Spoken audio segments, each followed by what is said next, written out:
Usibadilishe station, hii ni Mjini FM 92.5. Asubuhi nyingine tena, karibu kusikiliza Jicho la Nje, na msomaji wako wa leo ni mimi Jamal Mruma. Tunaanzia mkoani Kilimanjaro.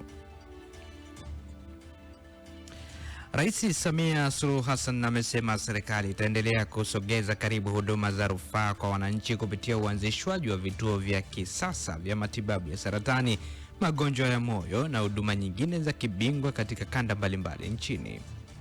Akizungumza mkoani Kilimanjaro katika hafla ya uzinduzi wa jengo la tiba ya mionzi katika hospitali ya rufaa ya kanda kaskazini KSMC, Dr. Samia amesema hatua hiyo ni mwendelezo wa jitihada za serikali kuboresha upatikanaji wa huduma za afya kwa wananchi wote. Amesema kufuatia kuanzishwa kwa huduma za mionzi katika taasisi ya saratani ya Ocean Road pamoja na hospitali ya rufaa ya kanda ya Ziwa Bugando, sasa huduma hiyo imefika kanda ya kaskazini kupitia KSMC, hatua inayoimarisha upatikanaji wa tiba hiyo muhimu nchini. Aidha, Rais Samia amesisitiza kuwa mpango wa kuanzisha vituo zaidi vya mionzi na huduma nyingine za kibingwa unaendelea kutekelezwa katika kanda zote kwa lengo la kuhakikisha wananchi wananufaika na huduma bora karibu na makazi yao. Tanga. Waziri wa mambo ya ndani ya nchi Patrobas Katambi amewahakikishia wananchi wa Tanzania kuendelea kufurahia amani na utulivu, huku akiwataka kushiriki shughuli za kiuchumi na maendeleo bila hofu. Katambi ametoa kauli hiyo wakati wa hafla ya kufunga mafunzo ya awali kozi namba 6 mwaka 2026 katika chuo cha Jeshi la Zimamoto na Uokoaji Chogo, wilaya ya Handeni mkoani Tanga, ambapo jumla ya askari 1000 wamehitimu mafunzo hayo. Amesema vyombo vya usalama vimejipanga kikamilifu kulinda amani ya nchi, ikiwa ni pamoja na kukabiliana na taarifa zinazosambazwa mitandaoni kuhusu maandamano yanayodaiwa kufanyika nchi nzima. Kwa upande wake, Kamishna Jenerali wa Jeshi la Zimamoto na Uokoaji John Masunga amemshukuru Rais Samia Suluhu Hassan kwa kutoa kibali cha kuajiri askari hao 1000 na kuthibitisha kikamilifu kwa taratibu zote za ajira. Dar es Salaam.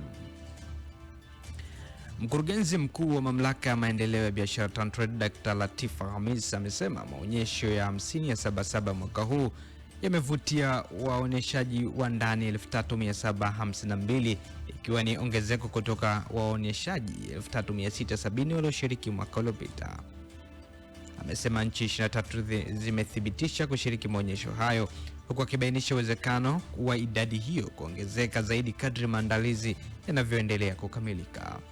Akizungumza jana, Dr. Latifa amesema maonyesho hayo yataanza rasmi Juni 28 hadi Julai 13, 2026 sambamba na maadhimisho ya Jubilee ya Dhahabu, Golden Jubilee. Amesema kutakuwa na matembezi maalum ya uzinduzi wa Juni 27, 2026 katika viwanja vya Farasi Oysterbay jijini Dar es Salaam, yakiongozwa na Spika Bunge Musa Hassan Zungu. Ameongeza kuwa maonyesho ya mwaka huu yatabeba programu mbalimbali zikiwemo siku maalum za taasisi, mikutano ya biashara na uwekezaji, pamoja na majukwaa ya kuunganisha wafanyabiashara wa ndani na nje ya nchi.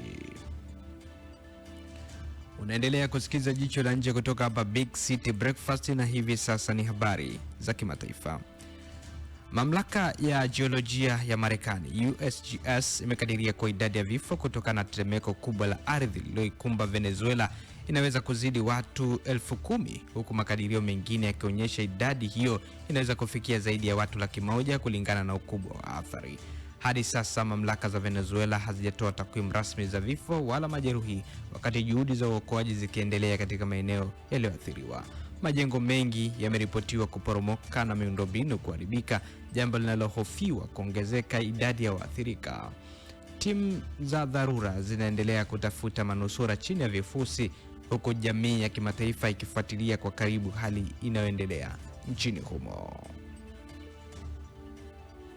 Nchi ya Ufaransa imetangaza kisa chake cha kwanza kilichothibitishwa cha ugonjwa wa Ebola kugunduliwa ndani ya eneo lake, kinachomhusisha daktari aliyerejea kwa ndege kutoka nchini Kongo.